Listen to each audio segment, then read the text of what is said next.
Good morning. Thanks for joining me. Today's download is about the meme we've all seen.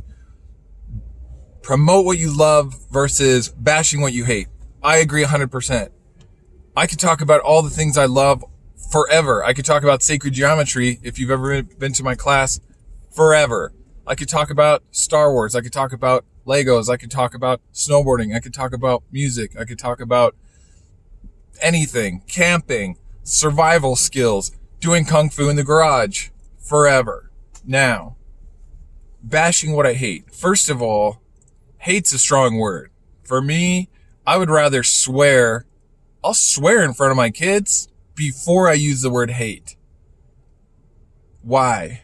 Because saying shit and the F word sometimes is necessary. And sometimes it's funny. Sometimes it's unnecessary.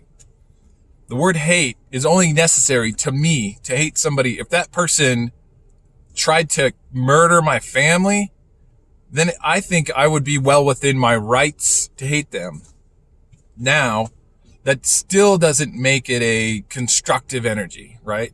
It's not something you want to walk around with. Why? Because it's corrosive.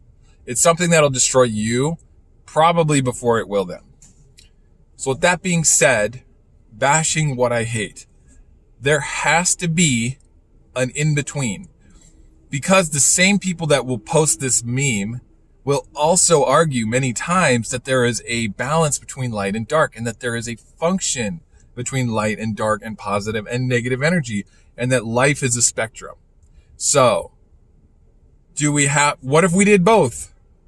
And instead of bashing what we hated, we just talked about what we don't like.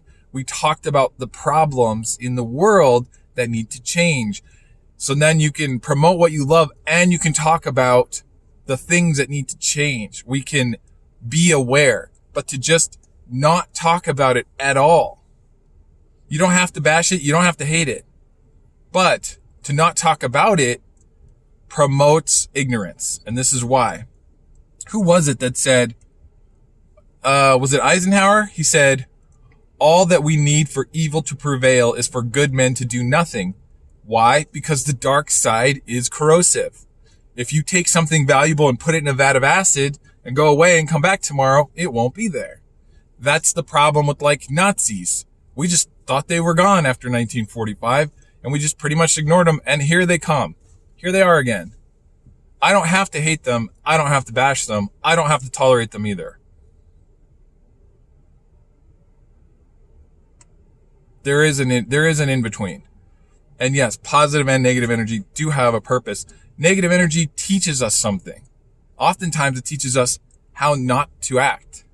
It teaches us how not to let our children act. It teaches us not to let our ego indulge, right? Our ego can identify some things, but to indulge in it often pulls us into it so deep and so far that like we don't know where we are anymore. And we're just like stuck in the darkness. So,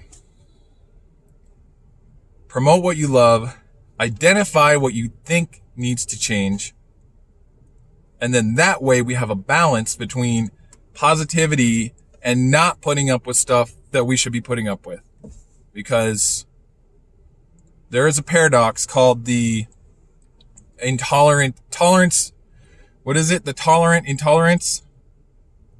Yes. Tolerating people that are intolerant, namely of other races or genders. To tolerate those people is to condone it, is to allow it to happen. And in some cases, we're promoting it. We're just letting it flourish. So, we can tolerate everybody. We can tolerate 98% of the population. That's pretty good. And still be intolerant to Nazis and fascists. And no, we're not perfect. Is that discrimination? Absolutely. That's the best kind of discrimination. To discriminate against those who do promote hate, that live in it, that love it, that promote it, that spread it like gonorrhea. Yes. That's a good balance, though. That's a percentage I can live with. There you go. That was my download. Have a great Monday and a happy new year if we don't talk again. Here's to tolerance and promoting what we love. Oh, and then I'm going to talk about a bunch of stuff I love this week. All right, peace.